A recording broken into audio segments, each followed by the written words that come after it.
Welcome to Be Great Today. I am Jonathan Bloom, or Frasley Sparkspan in World of Warcraft. This one will be a longer episode, as I sat down this week to talk with Brandon T. Blaylock about being a writer, the creative process, and more. We had a great time. Here is our interview.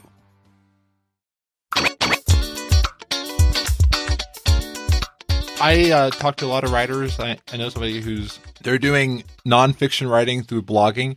I only have one published work, and it's a book of poetry, but I have lots of fiction that I just don't have published and not really finished. But it's definitely a long term. You have to really crack down on it. That's a good place to start, is the unfinished work. So with that, do you ever want to publish them, or do you like using them as practice areas? Well, a lot of what I have has to do with the universe I've made that I write in.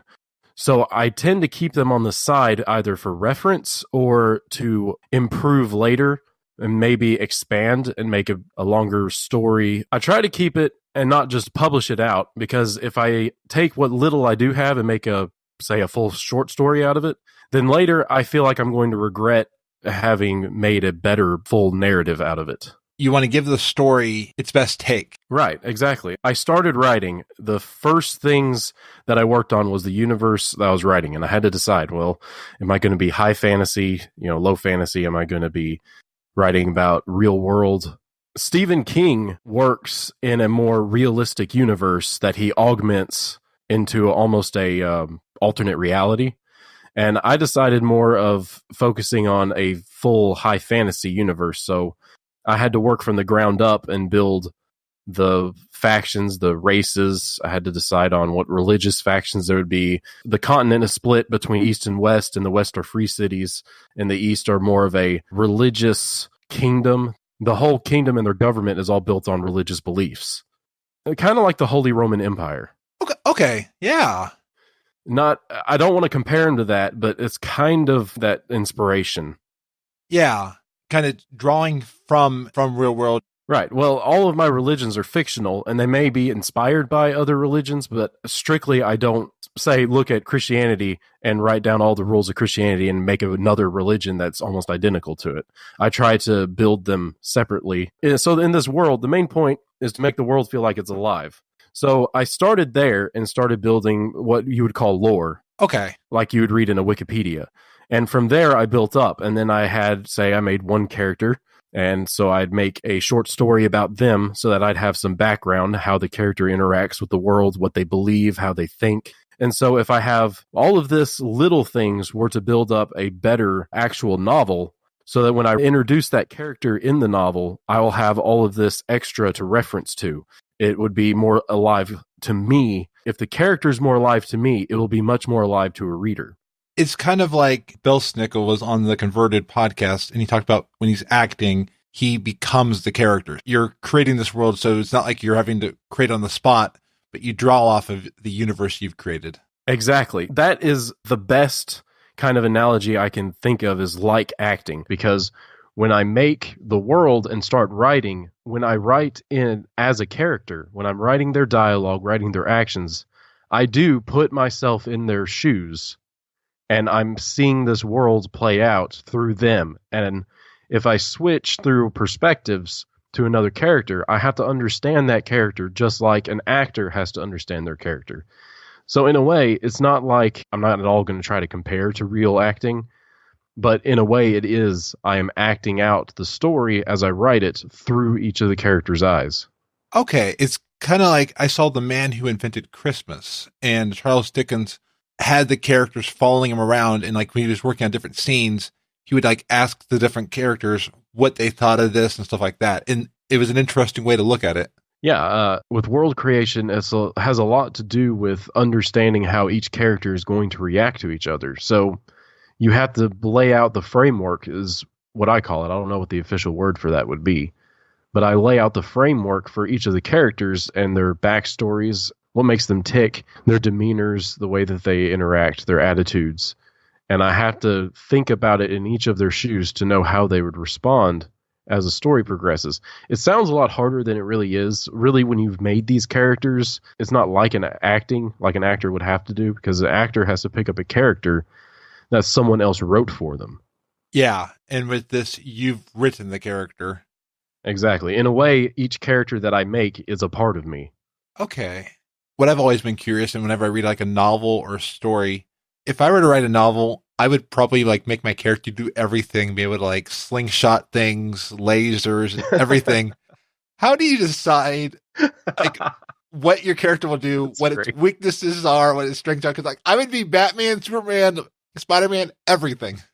All right. Well, I'll just start with a character that I don't think is. You have to understand, I really don't like naming names and giving out characters that I may put into a story or may not. So I don't want someone to hear about it, and then I may recycle their name. But right now, let's just say I have a character named Grell. He hired a group of adventurers or travelers, or they're really just hands for hire, that he worked with in the past. He has to hire them. So one of the characters' name is Rhea, and she is actually the cook, someone who knows the area well, who knows the herbs, knows what animals, knows how to make quick meals on the go.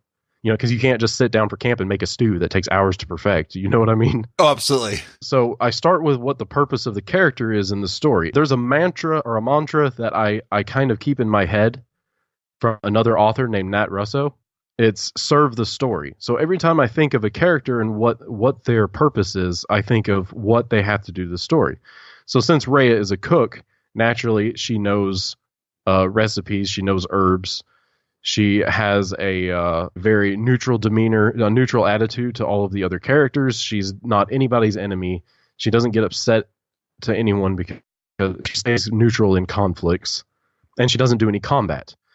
And then on the other hand, I have another character, Grell. He's from a small nowhere city. He is that town's apothecary, but he's actually, in a way, a scientist.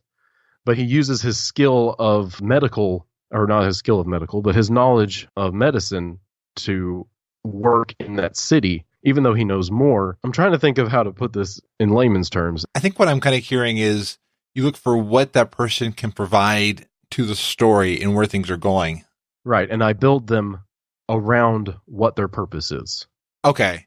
And then kind of like when you have a group of adventurers, how they each have their likes and dislikes and how they work together. They have a laser slingshot, and they could jump and have superpowers and all of this stuff. Then the story becomes very flat because conflict is a plot. Even if it's mild conflict, even if it's not like danger, it's still part of the plot. So if you add other characters that interact with one another, it makes a more interesting narrative. Yeah, it makes an emotional response in you, makes an emotional response in the person reading. Because like I know we all have those characters that we know in novels that we're like, oh, you hate, or a character that you love and that you want to protect. Right, you identify to them. Yeah. Right. And that's the number one goal I try to make. Because if I do, in fact, have a godlike character that can do it all, but they have a terrible flaw where they're brash. They've lived for so long that they don't really think of the real consequences of their actions. So they've done terrible things thinking that it would have better consequences in the world, but actually they're just making things worse for people. One example I can give of that, and I don't have any fear saying it, is in one world they have a very large giant humanoid race that is opposing another one that's oppressing them.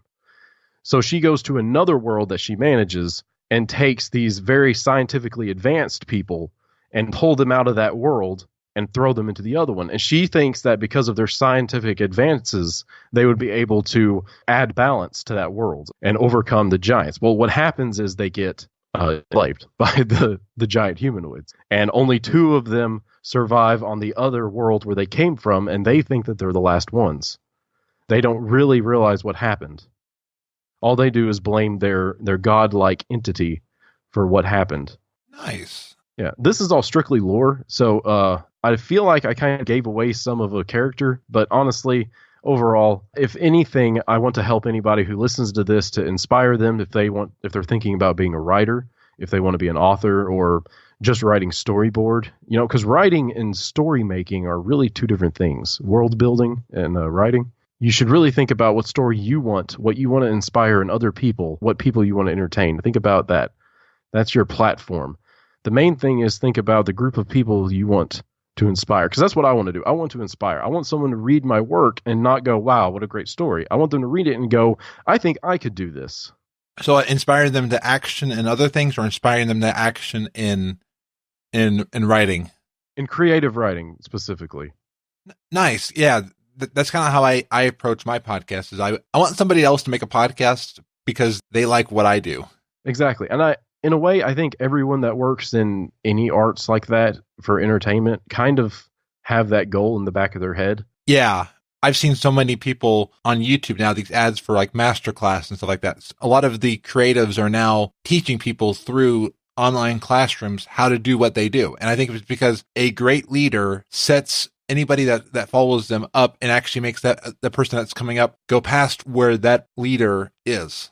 Oh, that's definitely right. If I was to mentor someone in any skill that I had, not just writing, I don't want them to reach my level of skill and think, okay, I'm there. I want them to aspire greater than what I've done. I want them to look higher than me.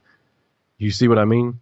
I don't want someone to think I'm it. I'm the level. One thing that I probably think, because it's actually what stopped me from podcasting for a long time, and I can bet there's somebody who wants to write. What would you say to somebody who might be very nervous to start writing, or thinks that they can't do it, or they just don't have confidence in what they're doing? No confidence. I can definitely relate to that. I really can. Because believe it or not, the world that I'm writing in, that I'm cracking down in, I started this when I was about 14 or 15. So it was almost 10 years ago. Wow. And I didn't start actively working in it until maybe 3 or 4 years ago. And even then it was just kind of piddling and playing with it. Yeah, the first problem I had was I looked at all my ideas and I looked at other books and other works of fiction, other movies and stories, and thought, that's better than mine. Or they already did that, that I have that same idea.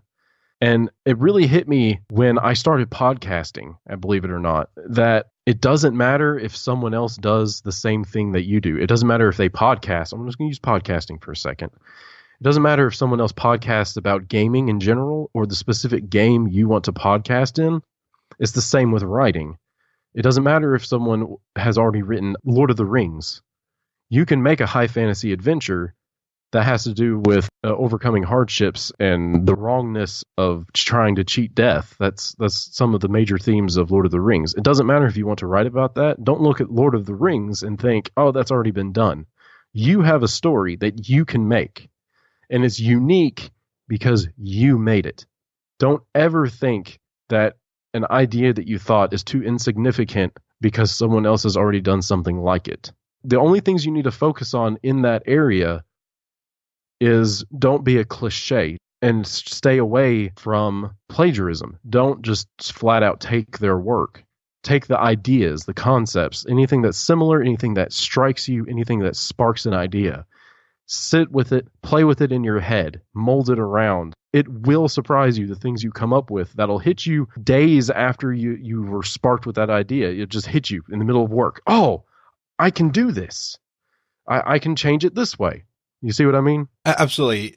But finding your unique perspective on that story or your unique way to add to it. In podcasts, I love different commentary. I love different people's perspective. And in writing, it sounds like the same thing, that even if it's been done, there's always a new way to say it, a new adventure, a new thing to add to the overall communication. I remember when I was doing my academic papers, and the ones I'm doing, they said, don't worry if your paper's not new. There's a conversation going on, and you're just adding to it.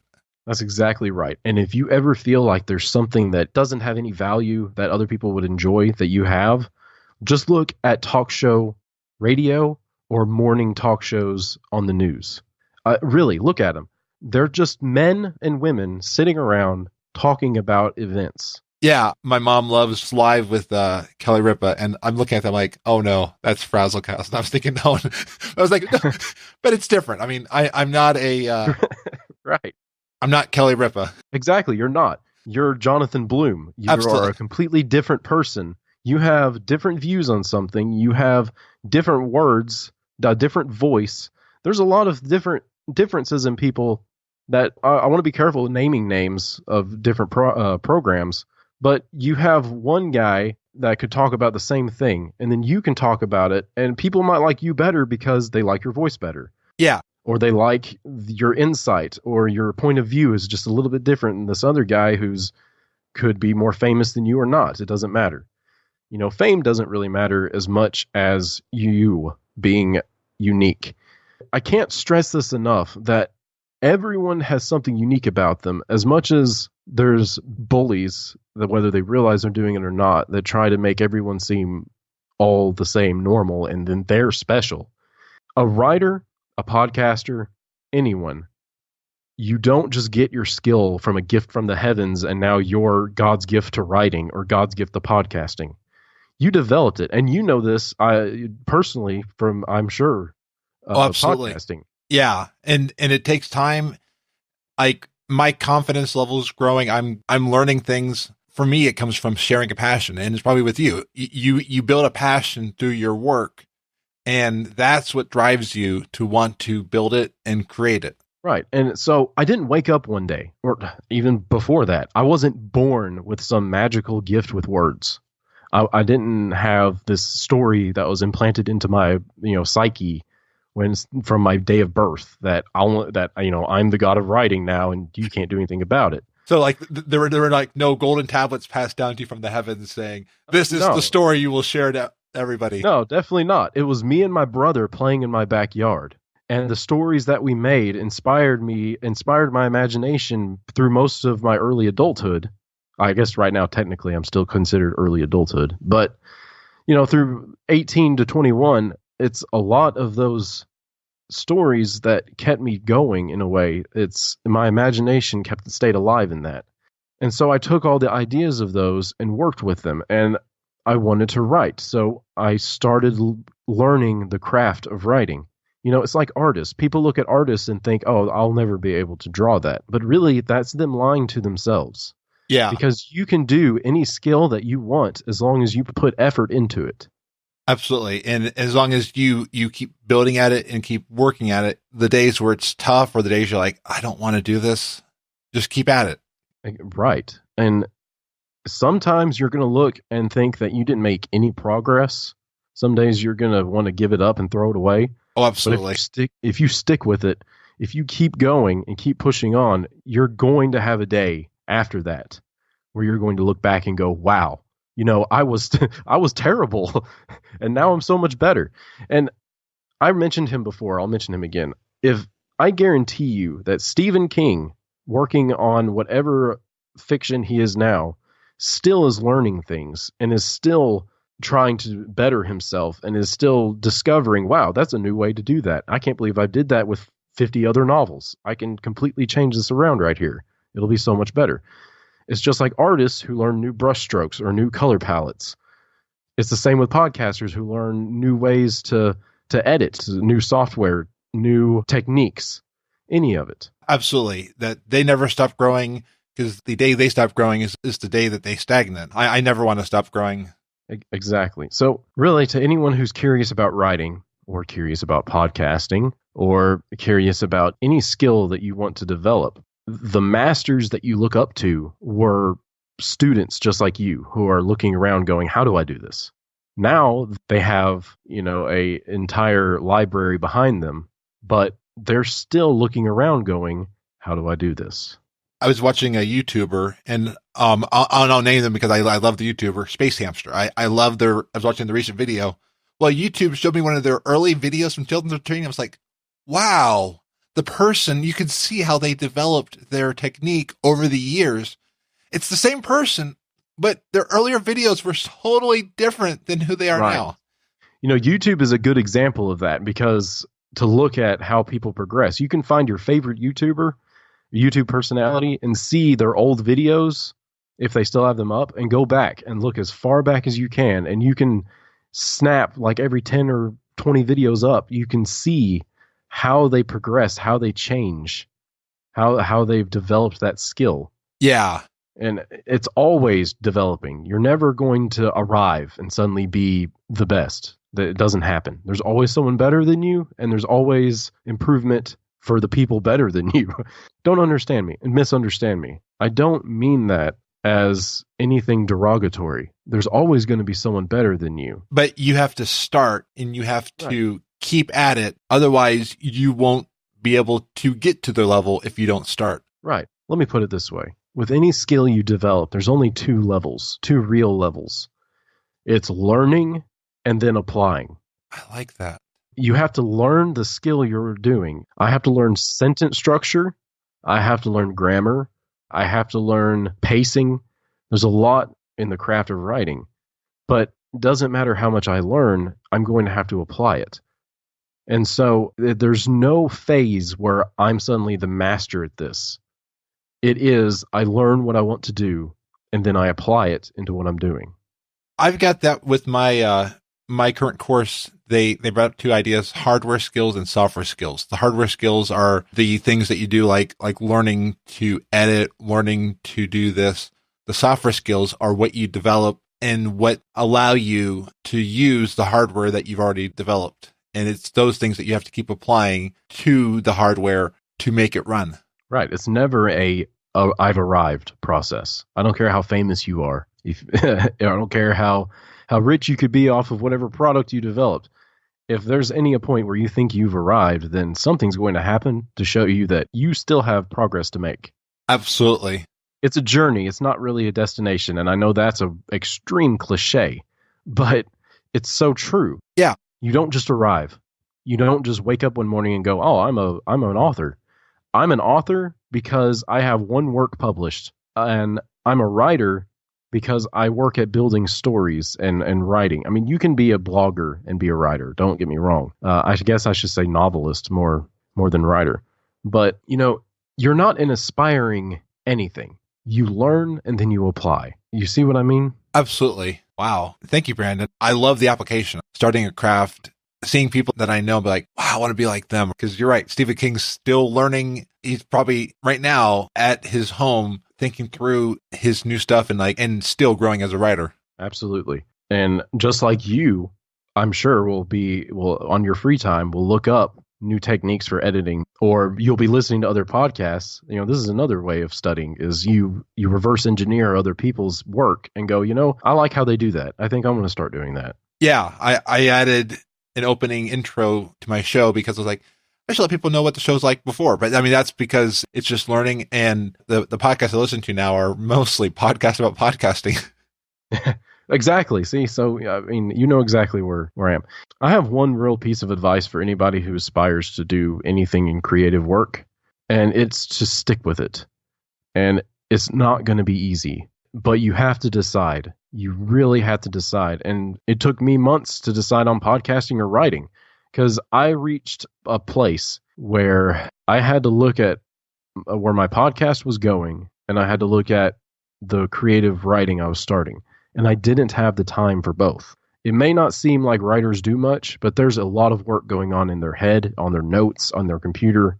I mean, sometimes you have an idea you have to write down on tissue paper. Yeah. There's a lot of work done, and you have to stick with it. So I had to give up podcasting. Now, I may not be permanently done, but I had to put it away. I had to decide that I was going to write. I'm dyslexic, and I have major depressive disorder. And those two things can cause debilitating problems along the way. But when I get out of, specifically depression, when I get out of it, I have to pick up the pieces and move forward. And I have to decide every time, I'm going to write. I'm going to think about this. I'm going to do this. You never reach a point where it's easy, but it's always worth it.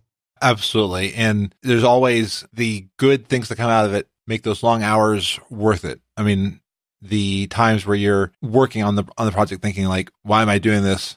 Then later on you talk to somebody like, oh, that's why. Yeah. I mean, podcasting specifically, I had a thought between season 1 and season 2, which I never finished season 2. I'm sorry.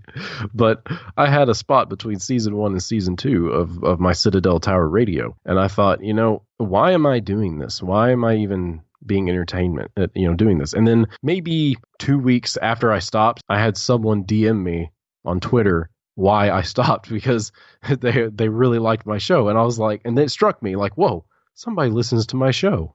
It's like, yeah. Wow. Oh, I don't think that ever gets old. I don't think someone enjoying your work ever gets old. I don't think it ever feels not special. That someone actually took their time to listen to my voice talking about whatever gaming I've done through the week. Yeah. Like, really? You're going to listen to that? That's great. I'm glad you liked it, you know? I had a guest this past week who started in October listening on iHeartRadio, and they couldn't get enough, and they just kept listening to everything. I was like, wow. And you know, I've seen that. I've never had anyone tell me it, but I've seen it on my the host that hosts my podcast. I can see the downloads. Yeah. And I can see that they're from certain locations. Not direct, you know, I can't track your address, but I can see you're from, you know, Europe or America. And I saw one from a specific state, and they downloaded one, and the next day they had all 7. Yeah. I was like, wow, okay, somebody liked it. And I would probably add on to that advice of sticking with it, that you won't hear all the people who enjoy what you do, because sometimes people are afraid to reach out, or they forget to reach out to creators. But if you love what you do, chances are somebody else will love what you do as well. Right. You know, my dad gave me some great life advice that is this, and it goes to more than what you're working on. It goes to life in general, but you will never know the impact that you have on other people. Absolutely. And people can tell you, hundreds of people could tell you, but you could still have reached out to thousands of people and never known it. Yeah, that's a bit of a responsibility to put on you, especially when you work in entertainment, but also it's fuel that keeps me going. I don't know about you, but same with me. It definitely keeps me going. Yeah. When I'm thinking about the fact that when I look at a download, I'm thinking that's one person that's listened to something that they otherwise would not have heard if I had not put it out there. It just gets me excited. And then, like, when I had this guest this past week who kept pulling up things that I said before, like, oh, I forgot I said that. I'm like, somebody's actually paying attention. It's also scary. It's like, I hope I don't ever say anything that people are like, oh, you said that. But yeah, that's the fun thing. Yeah. Thank you to Brandon T. Blaylock for sitting down to talk with me. This was very inspiring to me, and I hope you found it helpful. Let me know if you are working on any projects. I'd love to support you in your endeavors. This has been Be Great Today. You can find the show at be-great.today/28. If this episode has inspired you, and you know someone who can use inspiration on their journey, please share this podcast episode with your friends. Until next week, be awesome and keep creating. Want more awesomeness every week? Visit weeklyawesome.com. Weekly podcasts to make your week better. Remember to smile and be awesome.